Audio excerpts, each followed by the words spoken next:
ন্যায্য দাবিতে জনতার অবস্থান। জিনারদী রেল স্টেশনে ট্রেনের যাত্রা বিরতির দাবিতে মানববন্ধন।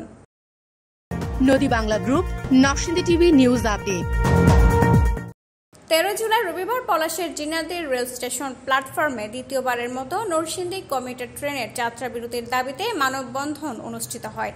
এই সময় মানববন্ধনটি সফল করার লক্ষ্যে জিনারদী, পাঁচদুনা, চর্ণগুর্তি, বারারচর, শিলমান্দি ও আশপাশের অঞ্চলের সকল জনসাধারণ মানুষ অংশগ্রহণ করে।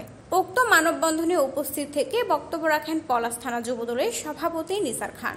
সে ব্রিটিশ পাকিস্তান আমল থেকে আমাদের এই এলাকাটি কৃষি নির্ভর ছিল, পাট এরিয়া ছিল এবং সেই সময় সামগ্রিক এই এলাকার সমগ্র জনগোষ্ঠী এখান থেকে ঢাকার যে যোগাযোগ তার অন্যতম বাহক এবং মাধ্যম এই ট্রেন চলাচল এটি ছিল। বক্তব্য রাখেন পলাশ থানা যুবদলের সিনিয়র যুগ্ম আহ্বায়ক মাসুদ খান। বাংলাদেশের যে বিখ্যাত সাগর কলা বলে থাকে আমাদের নরসিংদীতে সবচেয়ে বেশি উৎপাদিত হয়, সেই নরসিংদীর সবচেয়ে বেশি উৎপাদিত সাগর কলা জিনারদী স্টেশন থেকে সবচেয়ে বেশি ঢাকায় পরিবহনের মাধ্যমে যেত। পাশাপাশি শাক সবজি সহ মানুষের জীবন ধারণের জন্য যে নিত্য প্রয়োজনীয় জিনিস সবকিছু জিনারদী স্টেশন থেকে ঢাকাবাসীর কাছে পৌঁছে দেওয়া হতো এই ট্রেনের মাধ্যমে।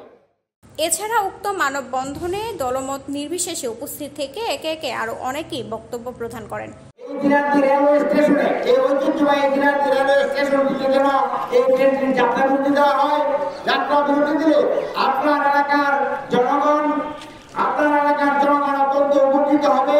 চাকরিজীবী, ব্যবসায়ী এবং ছাত্র যারা রয়েছে তারা এই জিনারদী থেকে একসময় যাতায়াত করত।